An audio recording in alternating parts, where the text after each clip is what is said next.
L'activité volcanique, les mécanismes. Réponse expliquée. On commence? Microséisme enregistré avant une éruption. Ce type d'onde se transmet très mal dans les liquides.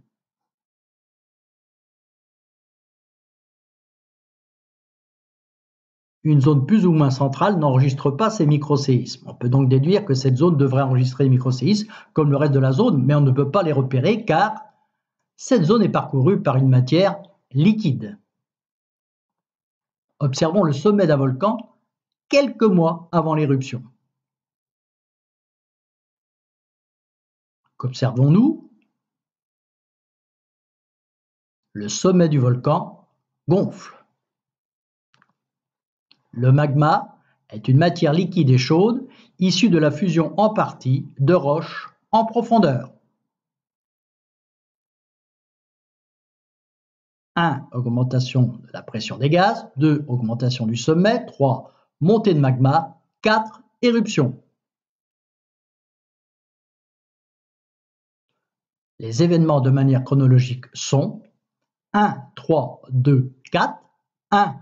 Augmentation de la pression de gaz. 3. Augmentation du sommet du volcan. 2. Montée du magma. Et enfin 4. Éruption volcanique. Observons, la lave fluide coule le long du tube comme au piton de la fournaise. Cette modélisation montre que un magma fluide donne naissance à des coulées de lave fluide. Observons, la lave pâteuse s'accumule comme le dôme du mont Saint-Helens. Cette modélisation montre que un magma visqueux donne naissance à la formation de lave visqueuse.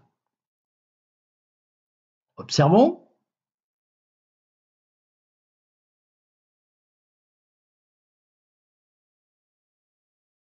cette modélisation montre que c'est le gaz qui permet la montée du magma.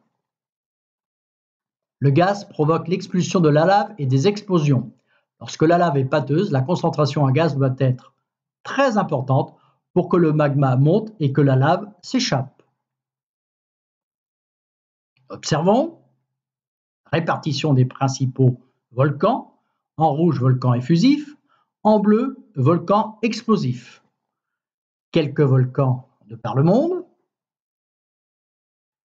Repérez notamment le mont Saint-Helens et le piton de la fournaise. La carte mondiale montre que les volcans de type effusif sont principalement localisés dans les océans.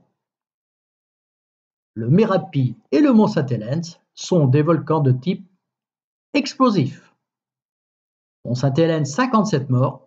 Merapi, 353 morts, 150 blessés.